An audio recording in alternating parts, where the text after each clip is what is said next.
Aláròyé máa wí o. Tèmítọ́pẹ́ jí mọ́tò gbé nìkòròdú ibi tó ti fẹ́ gba nọ́mbà sí nípínlẹ̀ Ọ̀ṣun lọ́wọ́ ti tẹ̀ ẹ́.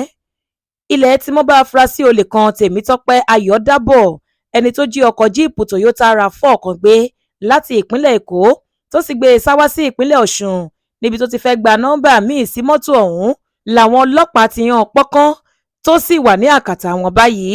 Nígbà tó ń fìdí ìṣẹ̀lẹ̀ ọ̀hún múlẹ̀ fáwọn oníròyìn láti inú àtẹ̀jáde tó fi síta, alukoro iléeṣẹ́ ọlọ́pàá ìpínlẹ̀ Ondo Àbáyọ̀mí Jímọ̀ ní láti ọjọ́ Ajé Monday ọjọ́ 12 oṣù karùn-ún yìí làwọn ti ń tọpasẹ̀ afurasí olè náà ní kété tí wọ́n fi ìṣẹ̀lẹ̀ náà tó àwọn létí. Àbáyọ̀mí ní láti ọjọ́ 17 oṣù kẹsàn-án ọdún 2025 ni afurasí olè náà ti jí mọ́tò ń gbé níbi tí oní nǹkan páàkì rẹ̀ sí lójú ọ̀nà Ìrẹsẹ̀ Ìkòròdú nípínlẹ̀ Èkó. Ó ní àwọn ọlọ́pàá tó wà ní tẹ̀sán Fágùn nílùú Àkúrẹ́ ni wọ́n fa iṣẹ́ ìwádìí ìṣẹ̀lẹ̀ ọ̀hún lé lọ́wọ́. Àwọn ni wọ́n sì dọdẹ ọkùnrin ẹni ọdún 39 náà títí tọ́wọ́ fi padà tẹ̀ ẹ́ nípínlẹ̀ Ọ̀ṣun lọ́sẹ̀ tó kọjá yìí.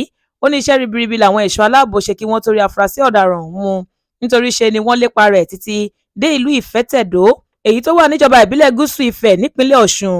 Ó ní ibẹ̀ ló gbé ọkọ̀ yìí pamọ́ sí tó sì ti ń gbé àwọn ìgbésẹ̀ láti gba nọ́mbà tuntun sí i dípò èyí tó wà níbẹ̀ tẹ́lẹ̀. Àbáyọ̀mí ní nínú ìwádìí tí àwọn ṣe, àwọn ti rí àrídájú wípé ẹnìkan tí wọ́n porúkọ rẹ̀ ní Sanni Alula ló ní mọ́tò náà.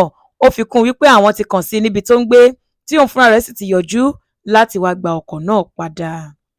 Olúṣèyẹ Ìyíáde ló ṣe àkójọpọ̀ ìròyìn yìí fún ìkànnì Aláròyé Online TV.